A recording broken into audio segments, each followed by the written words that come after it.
see all of you here at Hampshire House. When Lisa asked Nora and me to program this year's 10th season of the Forum, we were excited to add to the success of the series with an array of stories from women in Boston. When creating a list of possible storytellers, we first chose a collection of words to guide us in choosing our group. They were Sizzle, trailblazer, entrepreneurial, generous, risk taker, enlightened. passionate, creative, What Lydia Shire brings to Boston and to her visit here with us this evening is a story of great passion and creativity. a story about bringing quality to everything she does, both inside and outside her famous kitchen. It's with great joy to introduce the one and only, the legendary Lydia Shire.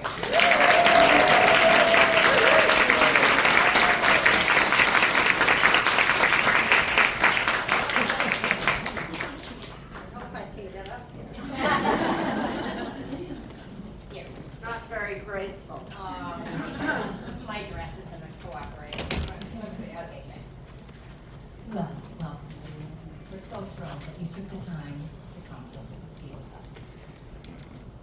Early beginning cooking, I understand. Well, first, can everybody hear me? Yes. I need, Do you need the mic? That's a good do I need the mic? No.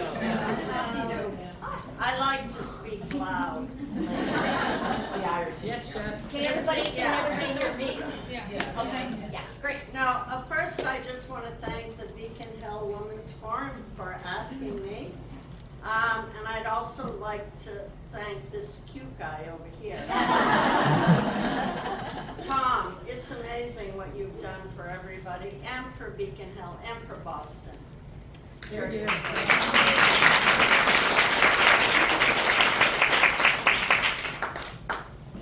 Now, you're a one of a kind. Yeah. Best neighbor. Yes. Really a best neighbor. You go back early days to Brookline. Yeah, I did. Cooking with your dad at 4. Yeah. How did that come about? Well, both my parents were fashion illustrators. You know, they were artists, they were book illustrators. I even have a grade school book that I had in grade school that my father had illustrated, so that was very special. But what that meant for me as a little girl growing up, I was surrounded by art, people who had very good taste, people, my mother knew color, you know, more than anybody I've ever known. In fact, she had like 20 pairs of red shoes. And she told me when I was young, she said, black and white are the absence of color. And I said to myself, wow, absence of color. Well, that means I'm going to be colorful when I grow up. And I'm going to wear lots of color. And I do. I have black on tonight, but normally I'm very, very colorful. You know.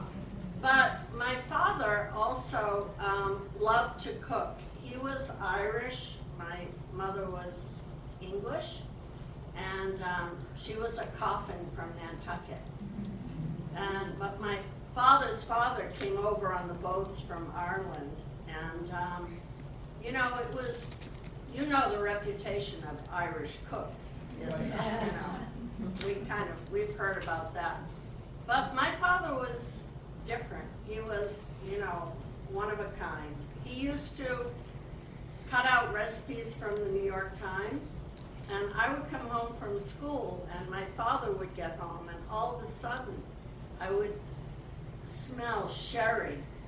You know, he would cook this chicken with sherry and mushrooms, and the whole house would smell like sherry. And on Saturdays, we would have spaghetti alioli, only on a Saturday, because my father didn't want to go to work the next day with garlic on his bread. And my father did not own a chef's knife, you know, a typical chef's knife. He only had a cleaver. And so when I was 4, he taught me to peel the garlic and put it it on the board and take his big cleaver and start chopping the garlic. And, you know, I still have my fingers. But you would smell the garlic, not me.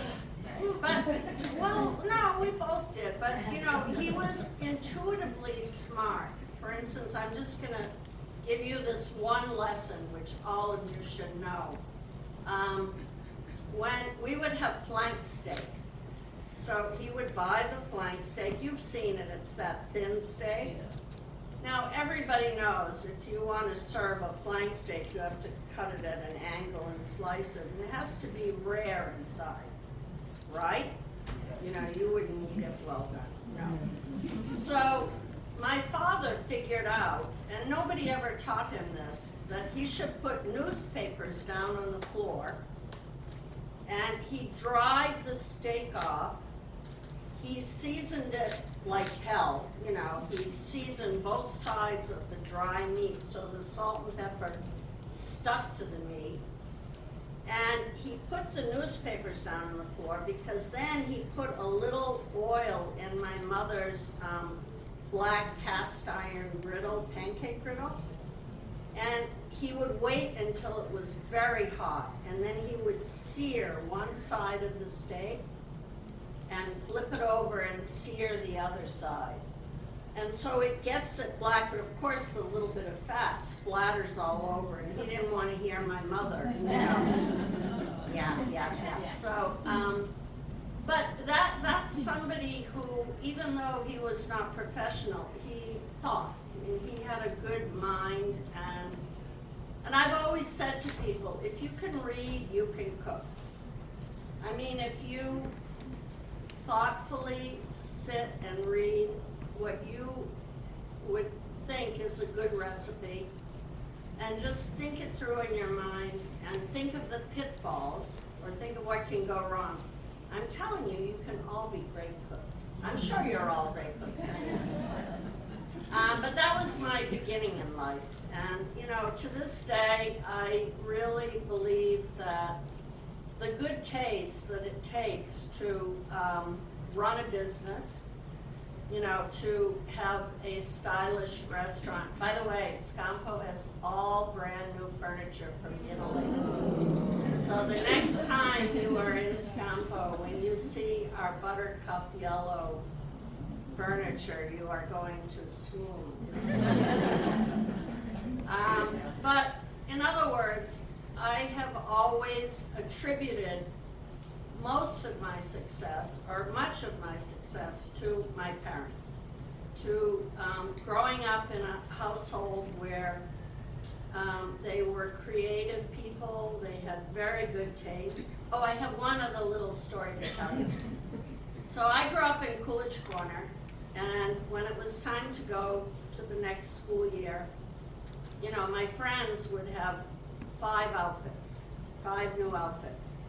And, you know, my parents were middle class. You know, sometimes they had a car, sometimes they didn't.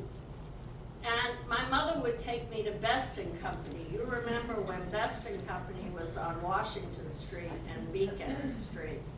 You all know Best & Company. No, they don't. We do. Well, Bergdorf's has a Best & Company, so I'm assuming you shop at Bergdorf's. But anyway, my mother would take me to Best & Company, and she would buy me a wool Irish kilt and a little white cotton shirt with ruffles, and I'd have Mary Jane shoes and velvet ones. And so I would end up getting 1.5 outfits for school, and my other friends had 5 outfits for school. But you know what? I didn't understand it when I was that little, but as I grew older, I clearly understood. It was talking about what is quality. It is not quantity, and it's simply quality, and you know, that is always what I've been about. It certainly, you carry on in every endeavor, initiative you know, undertaken. When you were 17, there was a aha moment.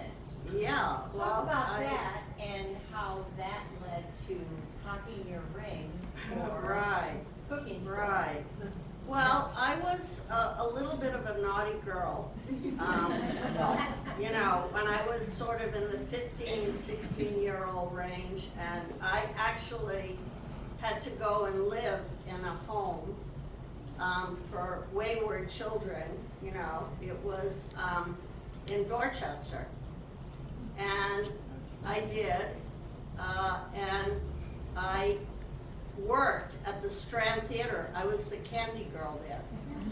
And, you know, I would be behind the counter making, what is that stuff called? Cotton candy. And by the way, we used real butter for the butter popcorn. Nobody ever does that anymore, but we did. But anyway, I fell in love with the owner of the theater, Tom Shire. And so I was in my graduating year from high school, and I was pregnant, and I married him. And so I had my first baby at 17, and honestly, I think it was the best thing I ever did, because I've grown up with my children. And how great is it to spend the years with your children instead of, you know, the opposite way, waiting and waiting and waiting, and is it the right time, and, you know. So I had 3 children right away, and great children. They're amazing. My oldest daughter is now the vice president of the Fed in New York, and she is in charge of vice president of anti-money laundering in the United States, and she was just written up in the New York Times for uncovering a big scandal with, you know, the Middle East, and, you know, she saved the government money, so you should like my daughter. So anyway, I had what I guess you'd call an unusual beginning. But again, I've never looked back on that time. My husband dumped me for his secretary when my 3rd child was 6 months old, and I was in a supermarket. I loved to cook at that time. I always loved to cook, and I had 3 little children. And I was cooking for his secretary. She and her husband were coming over for dinner, and I'm in the supermarket. We have a babysitter for my children, and I'm pushing my cart around down the aisle, and I'm thinking about the dinner for his secretary the next night. And my husband said, there's something I want to tell you, Lydia. And I'm just, you know, thinking so much about the dinner, and I said, well, what? You know, some innocuous thing. And he said, well, I'm letting you know that I'm leaving you, and I'm in love with Jenny, the secretary. And by the way, I'm not a very funny person, but I did say the funniest thing. You are gonna laugh when I tell you what I said. So, I'm pushing my cart, you know, I'm going down the aisles, and he said, I'm in love with Jenny, I'm leaving you, and by the way, I have never loved you. So, my answer to that was, oh, does that mean dinner's off? So,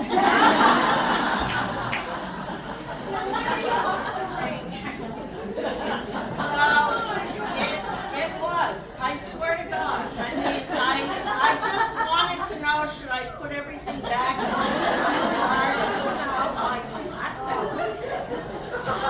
I was 21 at that time, you know, so.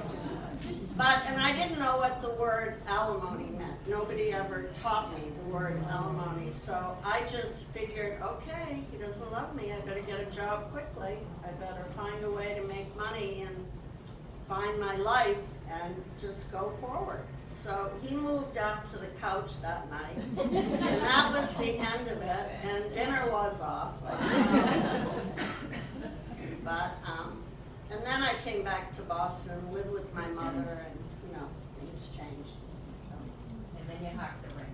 Oh yeah, I did, because I wanted to go to cooking school.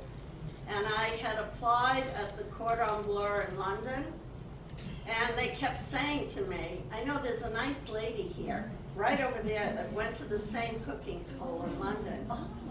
And I kept calling them, and I said, please, I want to come. And this woman on the phone in England, she literally was so sick of me calling. She finally said, all right, we have a cancellation. So at that point I panicked, and I went out and I hawked my diamond ring. I think I got $1,200 for it. But living in London only cost me $50 a week. I lived in a YWCA, and my rent was $9 a week, you know, back in 1971. And that was just a great time in my life, living in London. It was the first time I'd ever been overseas. And to see a real butcher shop, you know, a real pastry shop, you know, it just, you know, being in Europe at that time, you know, opened my mind to so much. And how about your children? Were they with you? No, they, at that point, my husband was fired from his job because they were. No,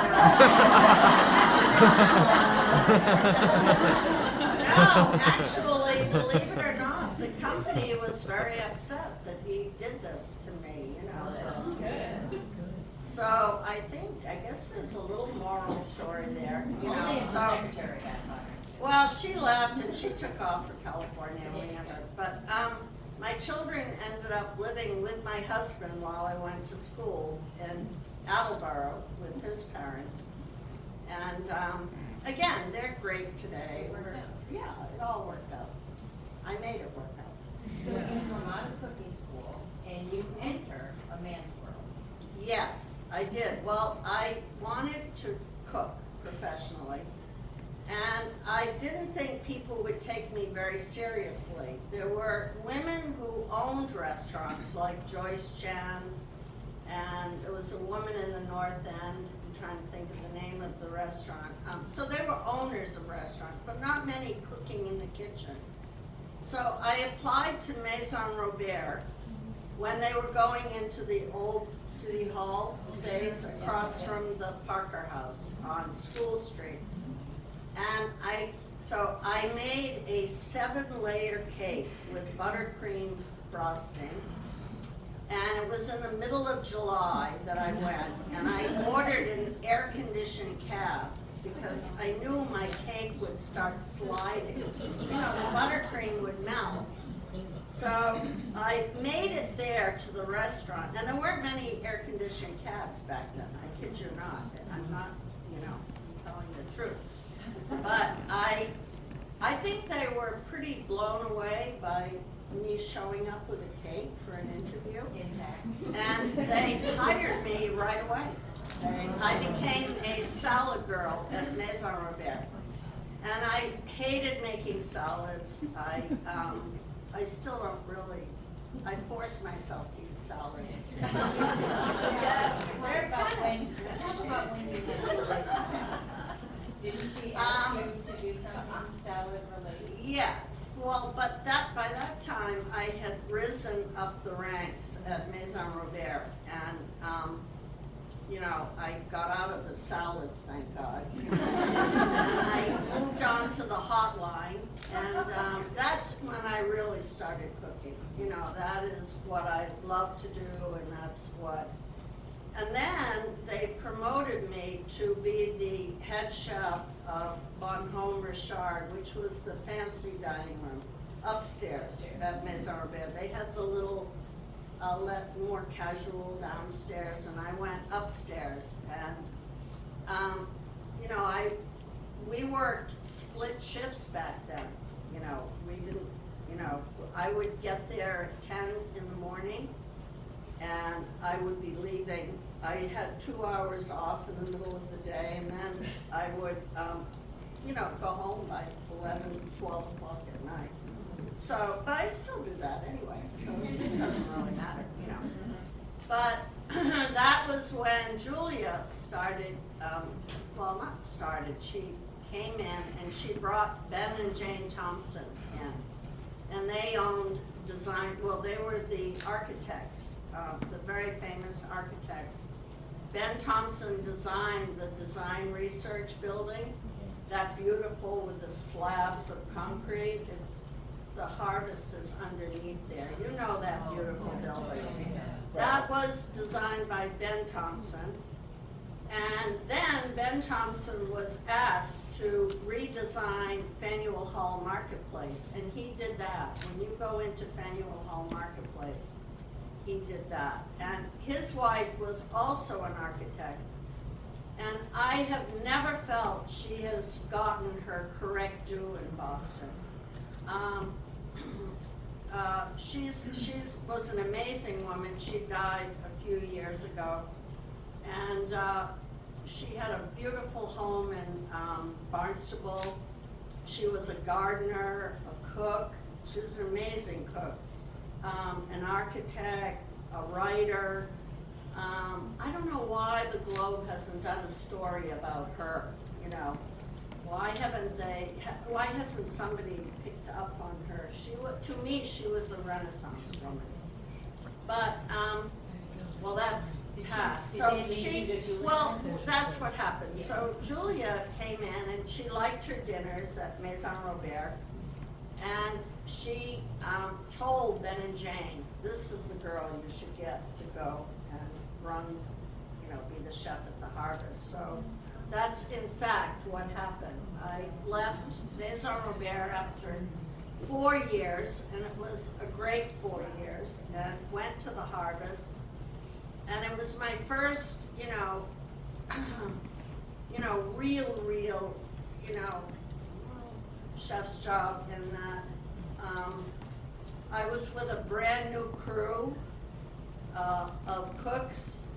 You know, all the people at Maison Robert I had worked with for 4 years, and I kind of rose up with them. But this time I walked in blind to a restaurant, and these people had my number. They tortured me. They didn't want to hear from some, young, who knows what, I heard they used to make fun of me before I would get to work, and it was just kind of toxic. So how did you navigate that? I quit. That was the only job ever I have quit. I have never quit a job. I would never quit something, but I had to that day. I wasn't strong enough inside. But what it did to me, though, it told me, okay, Lydia, this is one time, but you're ever gonna do this again. And it just really, there was this inner voice that came out from me.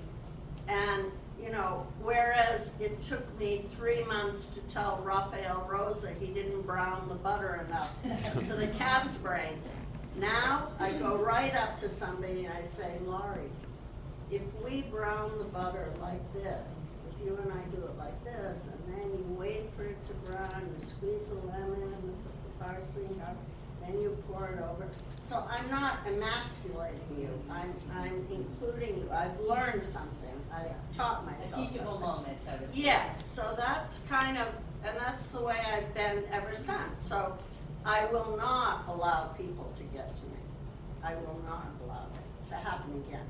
But I did once. And you did get invited to Julia's home, Oh, many times, but she came to my house too. but the first time that she asked you to. Oh, yes, well, she called me one day and she said, Lydia,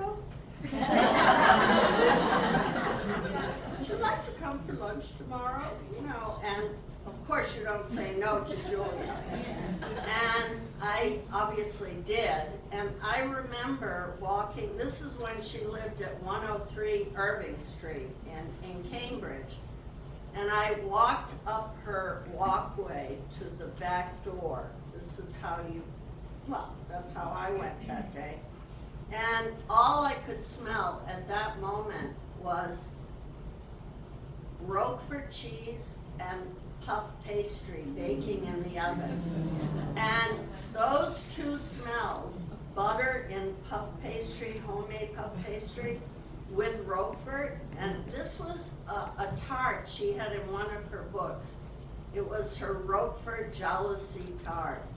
And you put the Roquefort in 2 sheets of puff pastry, and then you cut slits, and the cheese bubbles out. And that's what I was smelling when I walked up the walkway. And when I went inside, Paul was, still alive. He was there. And she wanted me to meet this young girl. And there was a young girl there, I can't remember her name. And basically the 4 of us sat down for lunch to have this amazing tart. And she asked me to make the salad dressing, and my legs were like shaking, and my knees were shaking together. I was so nervous. I'm sure I was perspiring, whatever. But I made it through that. And but this was Julia's beauty. The true beauty of Julia was never about herself. It was how she could be a conduit between people. If I get person A to meet person B and, bring people together, and that's why she was so generous with her home. She had so many events in her house. If you went to Julia and you had any kind of a good idea, she'd say, come on, let's do it here. She's just a very generous person. And she, her last night in Boston, before she went to Santa Barbara to live in assisted living, she had dinner at Locke-Ober, when I had Locke-Ober. And I was very proud of that because she had 9 people there that night. Pat and Herbert were there, her best friends, and her daughter was there, or her niece, her niece. And it was just a very special night, But she also called me one day and she said, Lydia, would you like to go to London on the QE2 with me? And again, of course, and I think I say these stories because keep in mind, I'm probably the oldest chef in Boston, cooking right now. I mean, I can't think of anybody else. I mean, Jasper's younger than I am. He's retired. Gordon Hammersley retired, So she inspired you not only to So, keep working, yeah. but what about mentoring? What did you? Well, she was always after me to write a book, and I haven't yet because you need to take a year off to write a book. And I've just been kind of busy. I'm opening a new restaurant next June with my son. My son is a chef. And when So- people ask you, why don't you want to retire? What do you say? Well, because my brain is working. My brain is great. My body's had a couple of nicks and, but my brain is great. And as long as I have my brain, I'm good to go. I love the creative part of my life. I mean, I write a new menu for Scampo every 3 months. This is Kara, who is Kara McLaughlin, who's been with me since way many years ago. And she is our event director at Scampo. So she's ready to take your Christmas party orders. No, but, I lost my train of thought. So I was going to ask about after Boston, you ended up in California at the Four Seasons. Yes, I did. Talk about climbing that corporate ladder and how Yeah. different and challenging that was. Well, I was the first woman to open a Four Seasons hotel as the executive chef. And the man who hired me, his name was Charles Ferraro, and he was this tall. I was taller than he was. And he called me, he asked me to come out to California. I flew out there. He picked me up at the airport. He didn't like me that day. He never liked me. And this is the only time in my life, honestly, that I've ever run into that kind of male-female issue.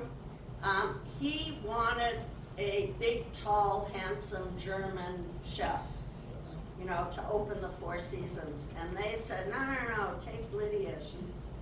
She's hot, she's a woman, you know, take her. And he didn't like it at all. And we actually got into a little argument that night. And he didn't tip the people at Spago, my friends. I got him a reservation at Spago, Wolfgang Puck's restaurant, you know, my friend, and he didn't even tip the ballet dudes. So I was just livid, and I flew home the next day, and my phone was ringing off the hook, and he said, Lydia, we're gonna start over, and we're going to, but it never really worked. So I was there for a year. The first month we were open, we did almost $250,000 worth of banquet business. So I was getting up at 4 in the morning for breakfast, and I was going home at 2 in the morning with 2 hours sleep, and I totaled my car one night, and it was pretty ugly. It was a very hard time in my life to cook like that.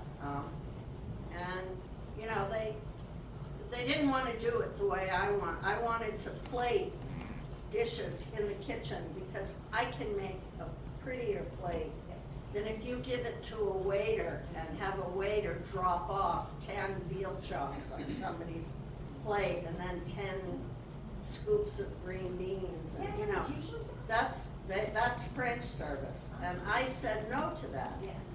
And so Charles Ferraro picked a fight with me. He said, no, that's our standard. And I said, well, your standard's wrong.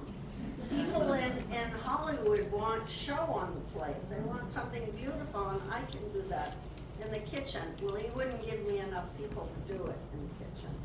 So it was ugly, but honestly, when I consider all of the great men that I've worked with in my life, I have never had a situation like that, ever. Never have. And you managed to stay a year. You didn't quit the first year. And, you know, I came back, and that's when I opened Biba. And what did you bring? Did you bring something from Four Seasons to Biba as a result of that year? Were you sort of building? No. I knew what I wanted to do with Biba. I wanted a little bar upstairs for single travelers because we were right next to the Four Seasons, and a lot of single people come in, and so we built that little tiny bar upstairs on the second floor across from the pizza oven. And, you know, I had offal on the menu, OFFAL, because again, Europeans like their calf's liver and their kidneys with, you know, mustard and bacon. And so, you know, that was very successful. So what's your favorite meal to eat? Anything with fat and with salt. Yeah. What's your favorite meal to cook? Anything with fat and salt. No, I mean, you need, it's very depressing for me to go into supermarkets now because they cut all the fat off of things. And, you know, I always say too, you don't have to eat the fat if you don't want, but cook it with it because it does help with moistening the protein. It's like, how would do you eat your turkey with no skin? I mean, would you cook a turkey with no skin? Why would you cook a chicken breast with no skin? You know, I just, so I have been on my share of diets in my life, and what I do is I take a chicken breast with the skin on it, and I put some curry powder on it because I love curry. It's just a great fragrant spice. And I have one of those pans like a Le Creuset that has the ridges. And boy, you take and you put salt and pepper on your chicken and you put the skin side down on the ridges and you put it on a good medium heat, and all the fat goes away. You know, it melts right into the bottom of the pan. And what you're left with is you can control the cooking of the chicken so you don't overcook it. And you're left with this thin, tiny, you know, skin of no fat, flavorful. So that's why I suggest people don't think of food without, some kind of fat. So what do you say to people who say, I can't eat that, it's too fat? Well, I don't know. I'm going to be 75 in 1 month, and my heaviest I was 230 pounds. Now I weigh 190. I'm shrinking. I've also lost. I've lost 1/2 an inch, so I'm definitely shrinking. But I feel that wholesome food is good for you. God meant us to have some fat. Why did he make a pig? I mean, fat from a pig. The fat from a pig is the most vaulted fat of all time. And there are many studies out there that it has less cholesterol than some of beef fats, and read up on it because, and fat tastes good. I mean, who doesn't like bacon here? Yeah. So one more question, and then we'll take some of the questions Yeah. from the audience. Looking back, is there anything you would kind of do differently, now that at the age of 75 you look back? No, I wouldn't. I think it's a I testimony to, your success. I am a kind person. My chef at Scampo, his name is Simone Restrepo. He's cooked with me for 36 years. That is unheard of. He has been offered more jobs than you can imagine, but he's happy. I mean, I pay him well, I treat him well, I teach, we do these menus every 3 months. So I fulfill something in people. So I don't feel that I've made a ton of mistakes in my life, but I don't feel that I don't regret anything. Questions? Yes. What's your favorite restaurant that you've ever had? Oh, that's like children. No, because, if you can't say to a mother who's your favorite child, They no. don't have feelings, the restaurants though. No, I mean, I think that each one has been a little different, and, it's like my children, really. I have loved them all. Here's my right over there. Can you talk about the new restaurant? Oh, yes. That is going to be half the size of Scampo. It's going to be about 80 seats. We have about 160 at Scampo. So it's a little restaurant. It's going to have a big bar, very big bar. Yes. And this is with your son? Yes, my son is coming in. He's busy up in Marblehead. He has a couple of restaurants his partner has, so he's busy. So I'm the spearhead. I'm doing his restaurant, but I'm gonna bring him in because, remember I told you I'm not a salad person? My son makes the most beautiful salads in the world. There you go. And of course, I need him to do all the salads. I'll be very happy, but, and also, I want to leave my son something. I want to give my son something, so, yeah. Oh, he's spoiled. But he's the passion of what he does now because of you. Right, but he's no shrinking violet. He speaks well, he carries himself well. I'm very proud of him. Melanie? A little bit on the backstory of Scampo, when you opened that and the evolution of Scampo. I've been in Beacon now 5 years and I've so enjoyed going there multiple times, and now your new Italian restaurants, everything's beautiful. Yeah. So what, a Well, little bit I remember when I've known Patrick Lyons and Ed for many years, but I was trying to open an Italian restaurant in the North End, and somehow I started talking to Patrick. This was back in 2008. And I said, Patrick, I have an amazing idea for an Italian restaurant. I wanted to have a bread menu, because for so many years I've made all these free breads for everybody, so I wanted somebody to buy my bread. You know? So you're so good, your breadsticks. Yeah, and well, my breadsticks are free, but yes, they're so good. So good. So anyway, and I wanted a spaghetti menu, a bread menu, and fresh pasta menu, and then a few main courses. And nobody had done that at that point, and Patrick and Ed Sparks, they loved it. I remember showing them the menu, and Ed Sparks was reading it, and he looked at me and he nodded his head. It was very good feeling at that point. And so we did, and my partnership with Patrick Lyons, he is brilliant. Of course, he was Mr. Nightclub in Boston for so many years. And then he got tired of that and he wanted to go into more fine dining. And so I was there at the right time. So we had this partnership and it's been great ever since. Since 2008? 2008, yeah. 2008 Scampo. Yeah.